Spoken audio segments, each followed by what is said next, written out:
What's going on, guys? Welcome to my video today. Today I'm going to be talking about Christianity being morally superior than secular humanism, or kind of theism is more superior than atheism, but more particularly, I guess, Christianity versus secular humanism. So I call this call-in. There's an atheist call-in show where they want theists or believers in God to call and give evidence for God, and they have this call-in show that they do. So I called them yesterday, and I've just made a video of kind of how that went, but I had another idea for calling the show, and it's not really going to do any good. I may call them, but see, the thing about these shows is they don't let you ask questions, and this is what it comes down to. So I'm going to tell you how this would have played out and the idea that I had, and I'm going to show them that Christianity is morally superior than secular humanism is. So I would have asked them a question: is profanity immoral? And like I said, they don't want to answer questions on there. They would have dodged the question. They know that I was trying to lay a trap. They don't want to have a burden of proof. They don't want to lay any pieces on the table that you could use to trap them or to use against their position. So they don't like answering questions like that. They start changing the topic. They avoid. They evade the questions, and that's their strategy. They use manipulation to control the conversation. They stay in the driver's seat, and they put all the burden on you, and they try to exploit your weaknesses. But they don't want you to. They don't want. See, sometimes, like when you have a discussion, it's a back and forth. It's not like you just get to question me, and I don't get to ask you questions. Hey, this is a back and forth. And so what they try to use two brains against your one brain, and they work together as a team, and they control the conversation, and they don't want to answer any of your questions. So is profanity immoral? I think most people, honest people, would say, yeah, profanity, we know intuitively that profanity is immoral and that we shouldn't do it. We wouldn't want our kids to use profanity. So if you say that profanity is not immoral, then is it okay if kids use profanity? An honest person will say that it's immoral to use profanity. All right. My second question is it immoral is it immoral to murder a human being no matter what size they are? Because science has shown that at conception, that is a human being. That has everything in it that constitutes that as a human being. It's just less developed. And they would evade that question. They would know the point I'm trying to make. Question number 3. Is homosexuality immoral? An honest person, they would get all offended, and they would start saying that I hate gays, or whatever they call, I can't remember the term or whatever, but homophobic. They would say that I'm homophobic, and they would evade the question because they know what I'm getting at. Because we all intuitively know that homosexuality is wrong. It's immoral. And they say, the secular humanism, they say it's all about human flourishing. But then they support homosexuality, which goes against human flourishing. Because if everyone were homosexuals, we would no longer reproduce, and the human population would go extinct. And then they say that they use science and logic. They use science and logic, and we don't. But they say men can be women, and men can have periods, and men can have babies. And a woman is whatever you define it to be, basically. But they use science and logic. My fourth question would be, when we have discussions with people with different views, should we always be courteous and respectful to that person when we're having a conversation with them. And they would know what I'm getting at. They would evade all of those questions. They want us to answer their questions yes or no. But if we were to ask them questions yes or no, it would start to take down that barrier, that armor that they got on. Because they don't have any bullets flying at them. They're the ones that's shooting all the bullets. But when you start shooting bullets at them, oh, no. They start using tactics and things to try to evade and get it back on you. It seems like that a lot of their, to be fair, that they know their stuff. They've been studying this stuff for a long time. They've had a lot of debates. Most of the callers are just average people that does not study this stuff. So right off the bat, in just a fair one-on-one formal debate, these atheist guys would beat most of the callers because they study this stuff obsessively. And most people don't. And they are intelligent. But there's also Christians that are equally intelligent. And see, in formal debates, they can't do this kind of tactics and all that they do on the show. But anyway, let me get back to my point of showing that Christianity is morally superior. So, if profanity is immoral, then why do they use profanity on their show constantly? Is it if it's immoral to kill a human being, no matter what size, why do the atheists or the secular humanists most of them support abortion? When science, see, they go by science, they say, well, science has shown that it's a human being. But they want to play semantics games and call it a fetus and just give it a different name in the same way like that they want to say that a man could be a woman. Oh, well, let's just change the name, what the word means. When you say, is homosexuality immoral, then, and they say yes, if any of them would be honest enough to say that, then you would say, then why do most secular humanists support LGBTQ, and not most, but Christianity condemns homosexuality as wrong and immoral. And the part about us having being courteous and respectful in conversations, an honest person would say yes. And so then you can ask them, well, why is it that the theist callers that call are always respectful and courteous, but it's always y'all atheists that are rude and disrespectful to them? Let's see.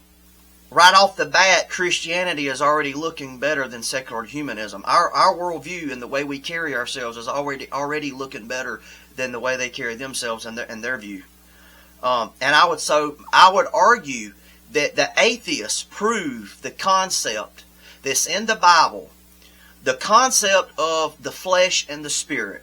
It's in Galatians 5, starting in verse 16, and I'm going to read it real quick out of the New Living Translation, because that translation, it simplifies the words where you can understand them a little better. There's some of those words that most of us has never heard before, or really knows what it means.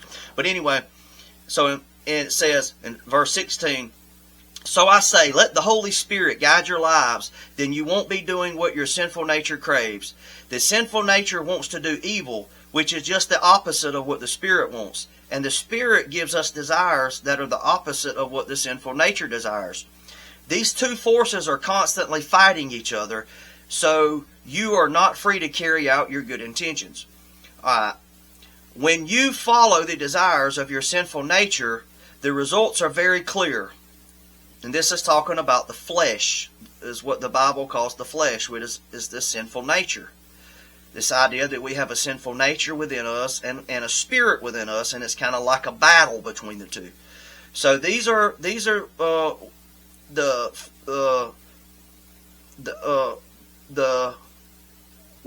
desires of your sinful nature. Sexual immorality, impurity, lustful pleasures, idolatry, sorcery, hostility, quarreling, jealousy, outbursts of anger. Some translations say fits of rage. Selfish ambition, dissension, division, envy, drunkenness, wild parties, and other sins like these. Let me tell you again, as I have before, that anyone living that sort of life will not inherit the kingdom of God. But the Holy Spirit produces this kind of fruit in our lives: love, joy, peace, patience, kindness, goodness, faithfulness, gentleness, and self-control. There is no law against these things. Those who belong to Jesus Christ have nailed the passions and desires of their sinful nature to the cross and crucified them there. Since we are living by the Spirit, let us follow the Spirit's leading in every part of our lives. Okay, so let's go over the...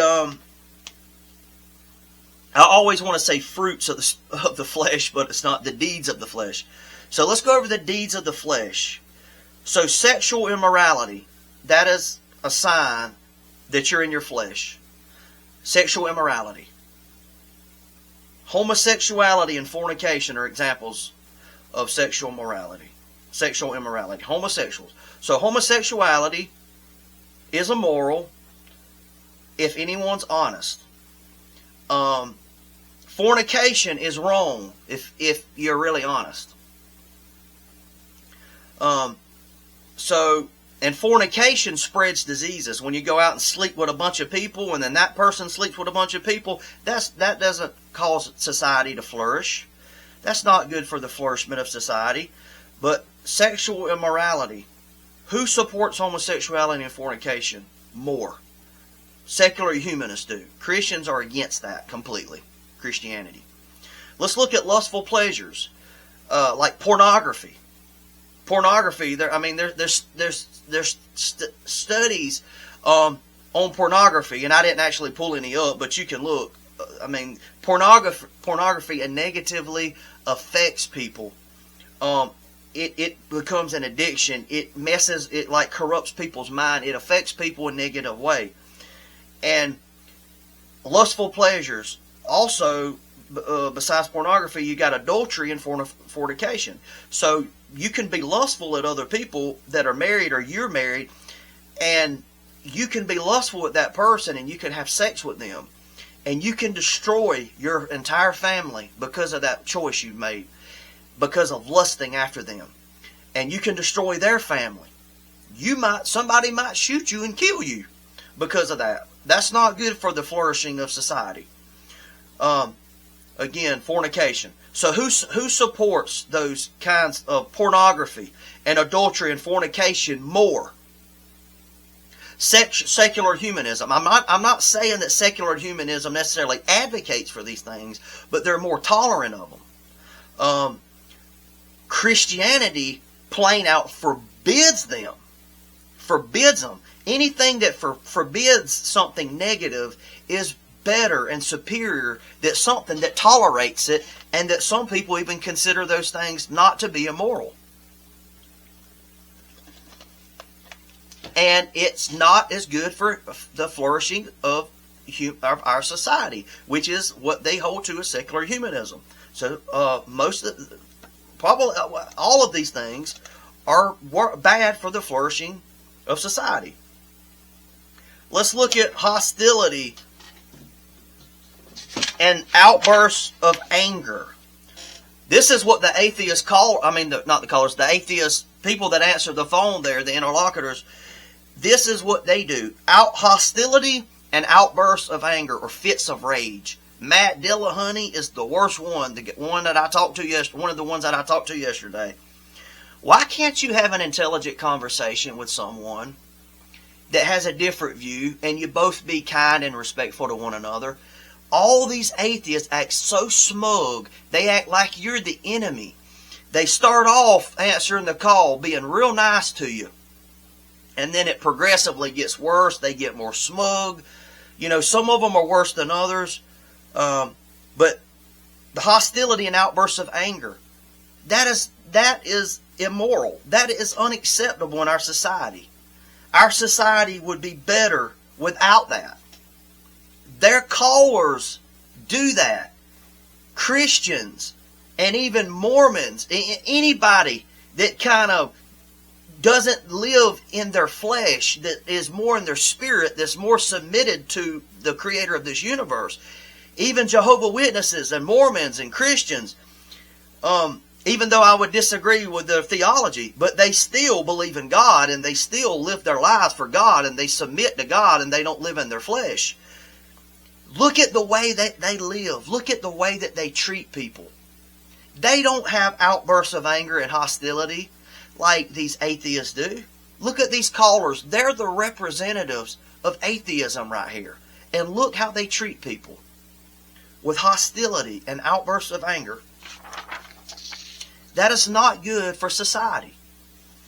Anybody, if you're ever around anybody that's acting hostile and that is just having fits of rage and is using profanity, nobody wants to be around that. That makes you just so uncomfortable when people act like that. Why do they act like that? What makes them so angry that we have a different view than they do? I don't get it. They're in their flesh. They have hate in their heart. Selfish ambition. Jesus is, so the flesh is selfish. Jesus teaches us to serve others, to deny ourselves, and to put others first, to carry our cross. He said, whoever wants to be first will be last. Whoever wants to be last will be first. The greatest in the kingdom is the one that is last. When he washed his disciples' feet, he was teaching us that life is not about us and being selfish. It's about serving others. What is better for society? A society of angry, secular humanists that's selfish and all about themselves, because that's what society teaches. That's what secular society teaches now. Forget everybody else, man. You live your best life. You do you. You do what's best for you. You ain't got to do nothing for them. That's, what's better for society? I would say a society that has a servant's heart. Like when somebody wants a favor from you, or needs you to serve them. They're in a bind, they need a ride or something. Are you going to have a heart like Jesus and serve them? Or are you going to have an attitude like, are you going to be selfish?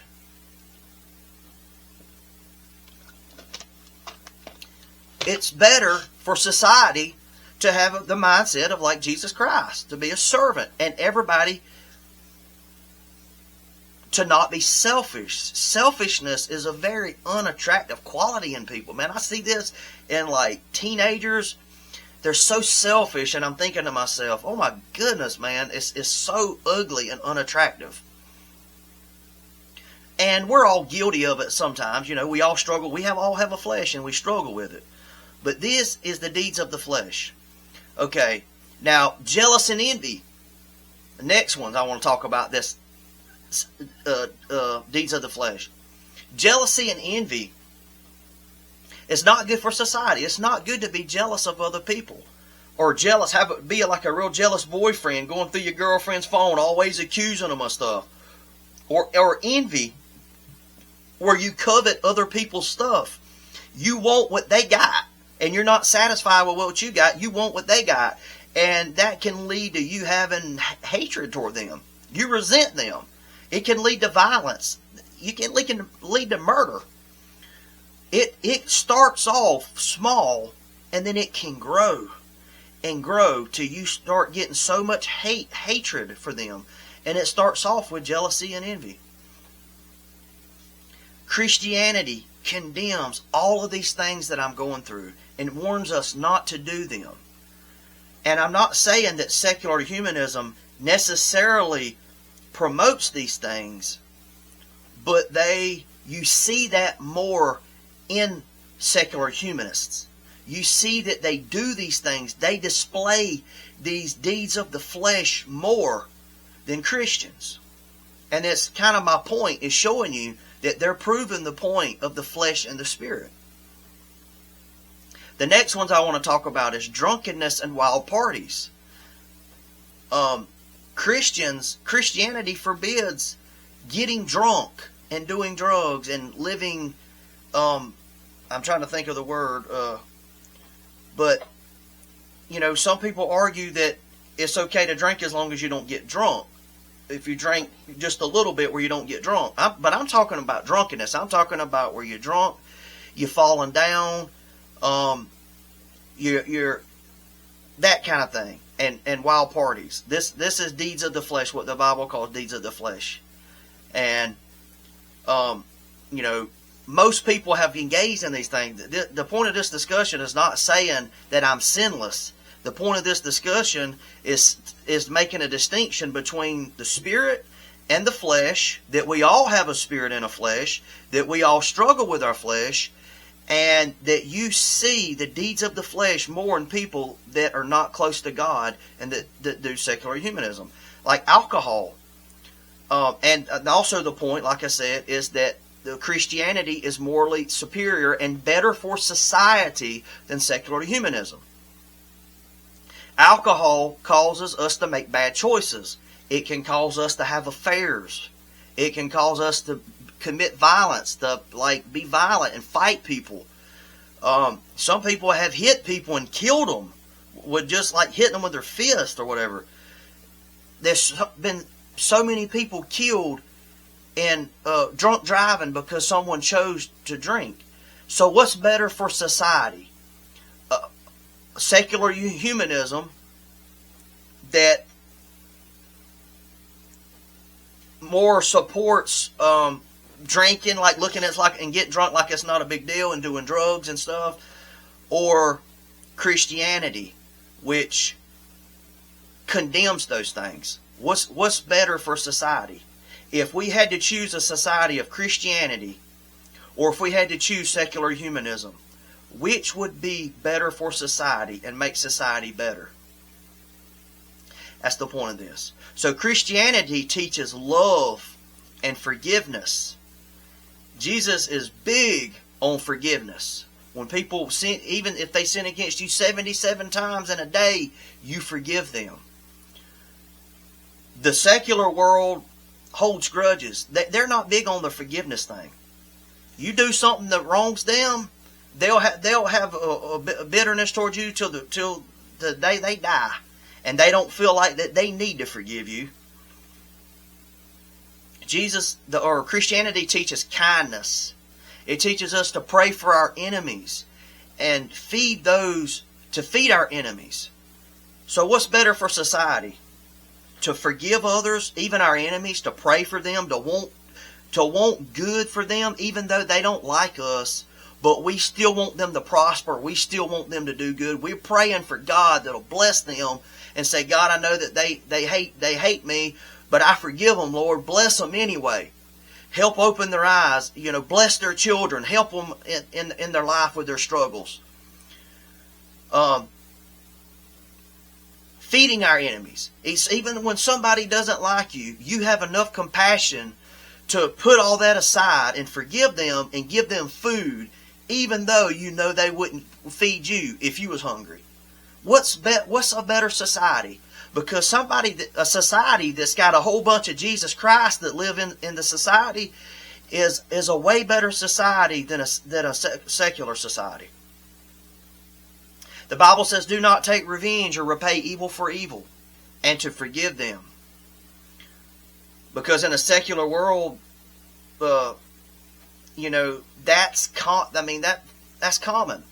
When somebody does you wrong, you pay them back. If someone you get in a fight with your family, then you go back and you take your family and you go back and fight them.